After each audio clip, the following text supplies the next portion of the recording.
Hi friends, welcome to CBC Class 11 Applied Maths Analytics Solution முதல்ல அது Chapter 8 Exercise number 8.3ல பார்க்க போகிறோம். இங்கே பாருங்கள் இந்த எக்ஸசைஸ் வந்து சப்பா எக்ஸசைஸ் அசால்ட்டாக போட்டுடலாம் ஓகேங்களா.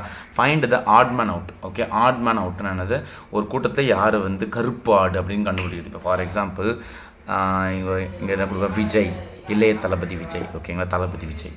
நெக்ஸ்ட் தனுஷ், நெக்ஸ்ட்டு ஜிஎஸ்னா யார், நான் தான். ஓகே ஓகே, உங்களுக்கே கோவம் வரும், எனக்கு தெரியும் கோவம் வரும், சாரி என்னை திட்டாதீங்க. ஓகே, நெக்ஸ்ட் வந்து அஜித் குமார் ஏகே. ஓகே, இதில் யார் ஆட் மேன் அவுட்டு, யார் செட்டே ஆகாமல் இருக்கிற, இவங்கெல்லாம் சினி ஃபீல்டில் இருக்க ஆக்டர்ஸ். இவன் வந்து நம்ம ஆள் தான், யார், நான் தான் ஓகேங்களா. ஸோ இவன் தான் odd man out. So odd man அவுட்னா கருப்பு ஆடு, யார் இந்த குரூப்லேயே ஒரு லிங்கே இல்லாமல் இருக்கவங்க, இவங்கெல்லாம் சினிமாவில் இருக்கிறவங்க ஓகேங்களா.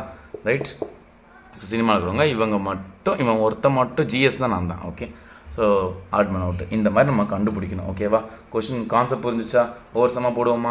இப்போ வந்து ஃபஸ்ட்டு 3 கொஸ்டின் எழுதிட்டேன். சைடில் வந்து ஏபிசிடியும் சேஃப்டிக்கு இருக்கட்டும், வேணா ரெஃபர் பண்ணிக்கலாம். இங்கே பாருங்கள், இதில் எது ஆட் ஒன்று பார்க்கணும். இங்கே பாருங்கள், ஏ இருக்கா, ஏக்கு அடுத்து என்னது பி வரணும், ஆனால் சீன் இருக்குது. ஸோ ஏ பி மிஸ் பண்ணிவிட்டு சி கொடுத்துருக்காங்க. ஓகே, பி மிஸ் ஆகி நடுவில் இருக்கட்டும், மிஸ் ஆகுது. இப்போ பி அடுத்து என்னது சி வரணும், பிக்கு அப்புறம் சி மிஸ் ஆகிட்டு டி வந்திருக்கு. ஓகேவா, ஸோ ஏசி வந்துடுது, நெக்ஸ்ட்டு பிசி டி வந்திருக்கு. ஓகே, சி மிஸ்ஸிங், சிக்கு அப்புறம் டி மிஸ் ஆகுது, இ வந்திருக்கு. ஓகே, டிக்கு அப்புறம் இ மிஸ் ஆகணும், எஃப் வரணும், ஜி வந்துட்டான். Note the point your honour. ஈக்கு அப்புறம் இதையும் செக் பண்ணுங்க, ஈக்கு அப்புறம் எஃப் மிஸ் ஆகிட்டு ஜி வரணும். ஓகே, எஃப்க்கு அப்புறம் என்ன வரணும், ஜி மிஸ் ஆகிட்டு ஹெச் வரணும். கரெக்டு, இதெல்லாம் ஓகே. அப்போ இவன் ஒருத்தன் தான், எஃப் வரணும், அது பதிலாக ஜி வந்திருக்கு. அப்போ இவன் தான் ஆட் மேன் அவுட்டு, ஐடென்டிஃபை பண்ணியாச்சு. அவ்வளோதான், சும்மா சர்க்கிள் பண்ணி விட்டுருக்கேன், எடுத்தவொன்னே எழுதிருங்க. Odd man out equal to டிஜின்னு போடுங்க, சும்மா சர்க்கிள் பண்ணி கூட விட்டுருங்க. நெக்ஸ்ட் செகண்ட் சம் போவோமா. இப்போது செகண்ட் சம் இங்கே பாருங்கள், இதில் பிசிடி ஆர்டராக தான் இருக்குது. ஓகே, ஏபிசிடியில் பிசிடி. நெக்ஸ்ட்டு சிடிஇ, சிடியும் ஆர்டராக தான் இருக்குது. ஓகே, டிஇஎஃப் ஆமாம் ஆர்டராக தான் இருக்குது. நெக்ஸ்ட்டு இஎஃப்ஜி, இஎஃப்ஜி ஆர்டராக தான் இருக்குது. என்னடா அது, முதல் காரணம் வந்து சொல்லுங்கள். இங்கே பாருங்கள், எல்லாம் ஆர்டராக இருக்கா. இப்போ இப்படி பாருங்கள், இதில் ஈ இருக்கா, இருக்குது, இதில் ஈ இருக்கா, இருக்குது, இதில் ஈ இருக்கா, இருக்குது. நான் பார்த்தீங்களா எஸ்ஜே சூர்யா மாதிரி பேசிகிட்டு இருக்கேன். ஓகே, சினிமா வருவாரில் வர மாதிரி பேசிகிட்டு இருக்கேன்.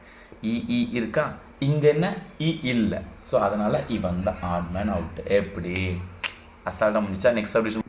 இப்போ தேர்ட் ஒன் இங்கே பாருங்கள், பி இருக்கா, இருக்குது, பிக்கு அப்புறம் சி மிஸ் ஆகுது, ஒன்று மிஸ் ஆகுது, அப்புறம் டி. ஓகே, டிக்கு அப்புறம் இ மிஸ் ஆகுது, ஒன்று மிஸ் ஆகுது, எஃப். ஸோ ஒன்று மிஸ் ஆகுது, இங்கேயும் ஒன்று மிஸ் ஆகுது, இங்கேயும் ஒன்று கேப் விழுது. ஓகே, விட்டு வருது.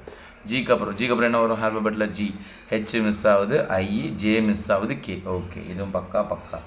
எல்லுக்கு அப்புறம் ஒன்று மிஸ் ஆகணும், எல்லுக்கு அப்புறம் ஒன்று மிஸ் ஆச்சுன்னா நான் பக்கத்தில் இருக்கிற எம்ஏ வந்துச்சு, மிஸ் தானே ஆகணும், கேட்டால் எம் வரக்கூடாது இல்லை. ரைட், அப்போ இங்கே ஒன்றும் மிஸ்ஸே ஆகலை, இவன் தான் டவுட்டாக இருக்கிறான், இவன் சும்மா வச்சுக்கலாம். இங்கே ஓக்கு அப்புறம் என்னது பி மிஸ் ஆகுது, கியூக்கு அப்புறம் ஆர் மிஸ் ஆகுது, எஸ். சூப்பர். டிக்கு அப்புறம் யூ மிஸ் ஆயிடுச்சா, விக்கு அப்புறம் டபிள்யூ மிஸ் ஆயிடுச்சு, எக்ஸ். ஸோ இதெல்லாம் ஒன்று மிஸ் ஆகி ஒன்று, இது நடுவில் ஒரு கேப் இருக்குது, ஒருத்தன் கேப் இருக்கான், இதுக்கு நடுவில் ஒருத்தன் கேப்பு, இதுக்கு நடுவில் ஒருத்தன் கேப்பு, இங்கே ஒன்று கேப்பு, எல்எம்என் ஆர்டராக இருக்குது. ஸோ இவன் தான் ஆட் மேன் அவுட்டு. ஓகேவா, நெக்ஸ்ட் சம்பவமா. நெக்ஸ்ட் ஃபோர்த் சம் பாருங்கள், வீனஸ், ஜூபிட்டர், இதெல்லாம் நம்ம சோலார் சிஸ்டத்தில் இருக்க பிளான்ஸ். கரெக்டாக வீனஸ் இருக்குது. ஓகே, இந்த சூரியனுக்கு அப்புறம் லைனாக வரும் பார்த்தீங்களா, மார்ஸ், யூரேனஸ், சேட்டர்ன். ஐயோ நான் ஆர்டரே மறந்துட்டேன், சாரி. ஓகே, தேர்டாக எர்த்து வரும், தெரியும், ஆர்டர் மறந்துட்டேன். ஓகே, எங்களுக்கு தெரியும். வீனஸ், ஜூபிட்டர், மெர்க்குரி, ப்ளூட்டோ தான் லாஸ்ட் ஆச்சு, இப்போ ரிமூவ் பண்ணாங்க, திரும்ப சேர்த்துட்டாங்க, என்னென்னோ பண்ணுறாங்க. ப்ளூட்டோ இருந்துட்டு போட்டோம். நெப்டியூன், இதெல்லாம் வந்து சோலார் சிஸ்டம் இருக்க பிளான்ஸு. இந்த சன்னை சுற்றி இருக்கிற லைனாக ஆர்டராக ஒன்று நான் வந்திருக்கு. தேர்ட் மட்டும் அர்த்து, அது மட்டும் நல்லா தெரியும், மற்றதெல்லாம் ஞாபகம் இல்லை, மறந்துச்சு. ஸோ அப்போ இதில் யார் சம்மந்தமே இல்லாமல் இருக்கிறவன், மூன். இவன் வந்து பூமியை சுற்றி இருக்கிற ஒரு பூமி பக்கத்தில் இருக்குதுன்னு வச்சுக்கோங்களேன், ஒரு மூணு. ஓகேவா, அதெல்லாம் பேரெலாம் மறந்துச்சு நமக்கு, இந்த சோசியல் சயின்ஸ் எல்லாம் சரியாக வராதுப்பா, அதெல்லாம் மறந்துச்சு. ஓகே, ஸோ இதெல்லாம் புரிஞ்சுதான். இது வந்து பிளானட் கிடையாது. ஸோ இது வந்து ஆட் மேன் அவுட். ஓகே, மூணு என்னது, எர்த்தோட என்னது, அது பிளானட்டா, அது என்ன நீங்களே கமெண்ட்டில் பண்ணுங்கள். ஓகே, எனக்கு தெரில.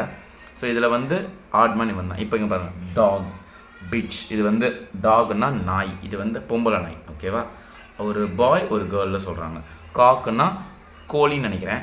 இது வந்து ஹென்னுனா ஐ திங்க் என்னது, சேவல்னு நினைக்கிறேன். Okay, I guess, I don't no.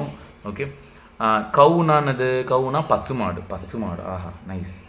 பஃபலோனா எருமை மாடு.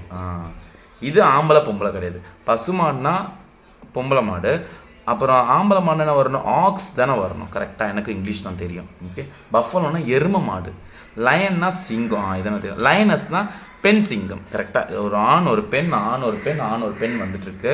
ஆனால் இது மட்டும் பசு எருமைன்னு வருது. அப்போ இந்த எருமை தான் தப்பானது. சரி, இந்த ஆன்சர் தான் தப்பானது. ஓகேங்களா, இதோட 5 சம் முடிஞ்சு நெக்ஸ்ட் இன்னொரு 5 சம் பார்ப்போம். தடா.